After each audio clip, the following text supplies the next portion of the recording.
Um, we're inside on Tuesday, but we're able to get out the last 2 days in the elements, which I love. Obviously, we're facing the number one offense in the country, so it's been a while since we faced the number one offense in the country. And again, it's a two-headed monster. They can throw it. They're explosive in the pass game. They're explosive in the run game. Priority number one is to stop the run. So we put some new stuff in this week. Some things maybe they haven't seen, stuff that we did at Michigan State, so it's been a long time. They'll have troubles finding film on that stuff.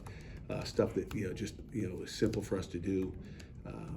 We really haven't needed it in the past, so but we got it cranked up and it's simple. So excited about that. And the other guy that's come on the last couple of weeks is Trevor Summers on defense. Just at the D tackle spot, he's been physical. He's physically big. He's athletic. So we're excited about watching him. He's gonna play Saturday as well. Offensively, again, got a great challenge. Obviously it starts up front with our offensive line and their defensive line. We've got to protect our quarterback, and we got to be two-dimensional. So, questions? With their defense, they have pretty drastic splits home and road. They're much better. Their defense has much better numbers at home than they do on the road. Like the last couple of games, they gave up 1,000 yards at NC State and Boston College. I could see with offenses being at home, crowd noise, familiar territory. How does home and away affect defense in your perspective? I think you could look too far into it, Chris, and look at the home and away, and same thing with how many points they score at home. How many, they're a 9-1 football team. They're really good, and I think it's more about the offense that's going against them, the matchups maybe. Obviously, BC played really well last week. Lonergan was on fire and made some plays, and they ran the ball well. But I don't know if it's home or away. I think it's just what people do, and it's called execution. But I don't think home game, away game have anything to do with it. We'll find out, I guess. Their run defense has given up a decent amount of yards. I think they're the second worst in the ACC. Do you feel confident if you have to go in just with Boosie and Joels if Des can't play? Yeah, we feel comfortable with those guys all year so far. So yeah, Boosie's shown what he can do. Joel's golf can go, and again, we'll see where Des is. Jake Overman talked yesterday that you guys worked on Wednesday a lot on third downs. Just what were some of the point of emphasis? Were you working just about every distance that you could on third down? Yeah, we always work third medium, third short. There was a little bit more emphasis on third down and long. You hope you're not in third and long. We go into every game thinking, hoping that you're not in third and long, and you look back and look, okay, what could we have done better a week ago? Is maybe get more third downs working. So we worked a little bit more, but we've had walkthroughs at it as well. So we should, all the different fronts they do a great job on third down as well. So we got to block them up and keep our quarterback clean. Looks like it'll be a sellout crowd this weekend. Are you your team excited for that? Just to be in that kind of environment, road environment like that? Yeah, once the game starts, it really doesn't matter. Obviously they'll be cranked up. It'll be a great crowd, 50,000 people, but we've played in those environments before, whether it's Florida State or game day last week. With Percy back in the mix, Darvaux said this week they would see if Stanley would stay at tackle or at guard. Is there a chance that we see Stanley at guard on Saturday? I don't know. Your guess is as good as mine. I'm still waiting to find the answer out. We'll see where Ryan is. First of all, we're hoping Ryan's ready to go. So. How have you seen Mason respond during practice this week to his first loss? I didn't think about that. It was his first loss, huh? Again, it's adversity, right? It's a team loss. It's not Mason's loss, okay? But whether you're a quarterback or a Mike linebacker, you're losing plays, right? So it's like you can look at it as a team loss, or you can look at it as Mason's loss. It's not Mason's loss. We lost as a team, and but our kids are used to losing plays, right? Adversity's easier to deal with than handling success. I always say. I think our guys are used to that. So you lose a play, you lose a game. It's I don't see any difference in them. It was an uncharacteristic performance for your receiver room on Saturday, a couple of drops, but how would you just evaluate overall the play from them this year? I think it's been good. Kenny Johnson, I think is legit. We got to find ways to get Kenny the ball more. But I think they've done a nice job in that room. Again, one play, one game does not define you. Take that one game out, which I told you we dropped more balls maybe in that game than we had all season together. I remember back in the day, 2020, how many missed touchdown passes we had. I mean, people caught the ball, fell down, dropped balls. I mean, I think at one point, Chris, you were here. Remember that one year we had like more drop balls 19. than anybody? Yeah, He it's dropped like everything. So you always have your standard, man. That's like the bottom. I think that receiver room's done a nice job this year. And again, nobody cares what happened last week. We're all moving on to the next, and that's what our focus is every week. Is like win or lose the week before, we got to move on, and everybody's going to forget about a drop on last Saturday. They're going to remember that big play you made Saturday down in Atlanta. How big of an impact can having an effective running game be when it comes to scoring in the red zone? Do you feel like teams that can run the ball well tend to have more success when they get inside the 20? I think it's who you are. I mean, obviously, Georgia Tech's going to run the ball when they get in the red zone. But I think it's who you are. What do you do best? What are you good at? What are they doing? But we certainly, when you get the ball inside the 20, you'd like to be able to run it down the throat if you're physically capable and you got the dudes to do it.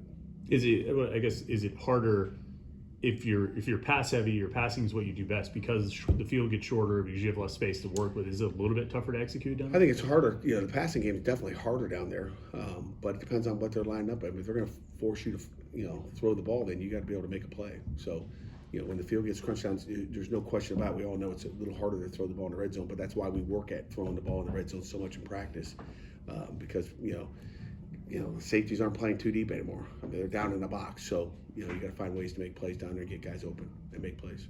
How do you think Mason's handled this first week after, I guess, his first loss as a college quarterback? Is that the same question? Are you paying attention? What's up, Steven?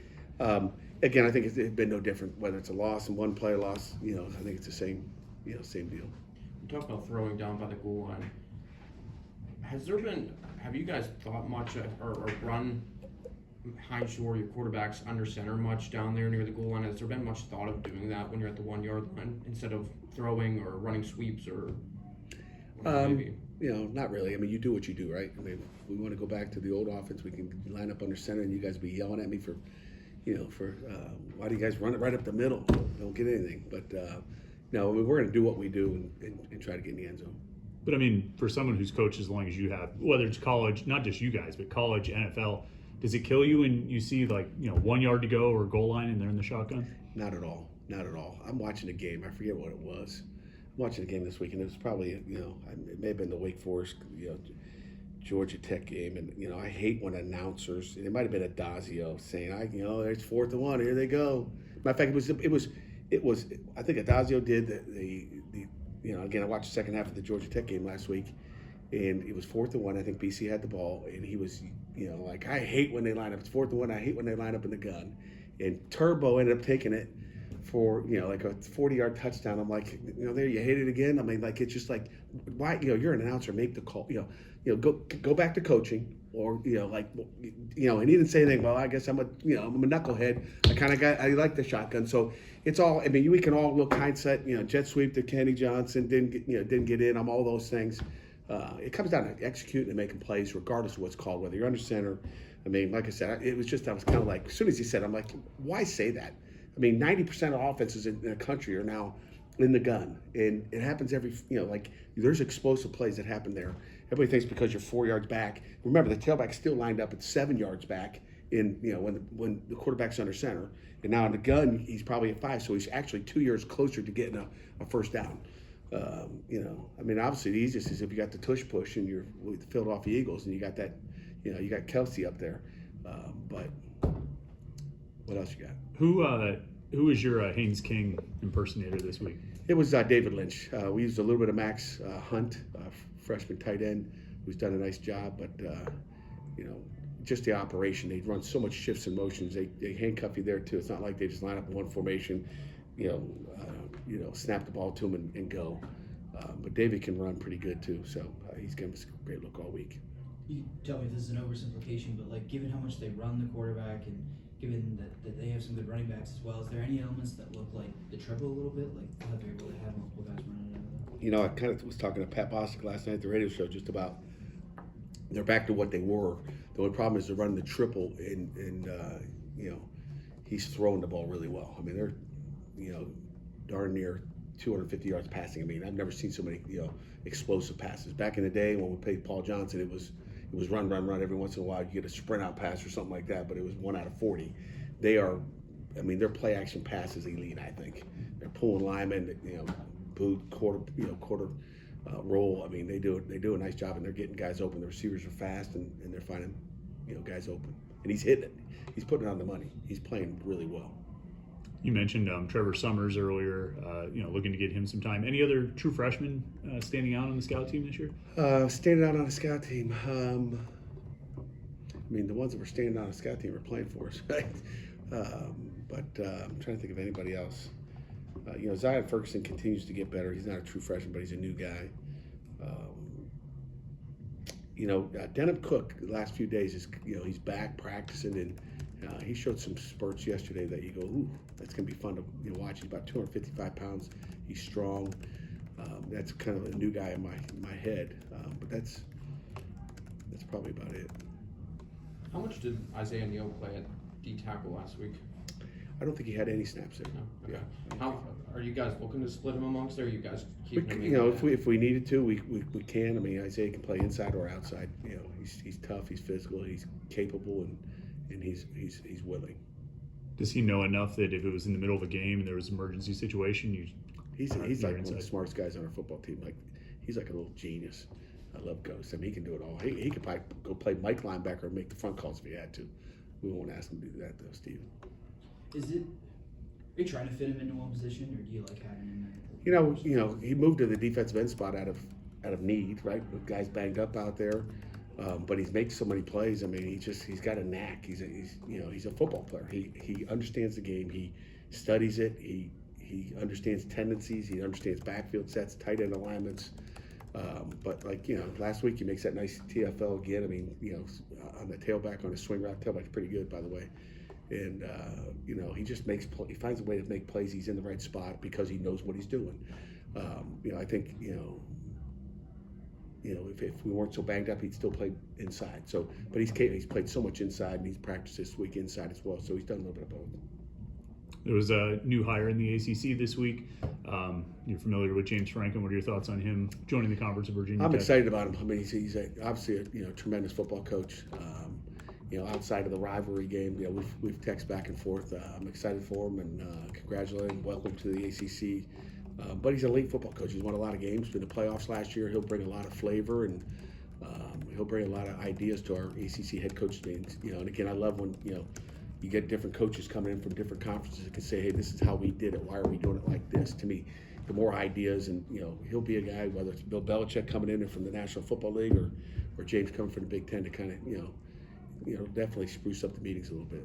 Are you looking forward to playing against him down in Blacksburg next year? Is it at Blacksburg? Mm-hmm. I was looking forward to. I was wanting him to come up to Pittsburgh, but it doesn't matter where we're playing. Yeah, it's I'm looking forward to playing someone different. We haven't played Virginia Tech in 2 or 3 years. Seems like a long time. All good. Okay.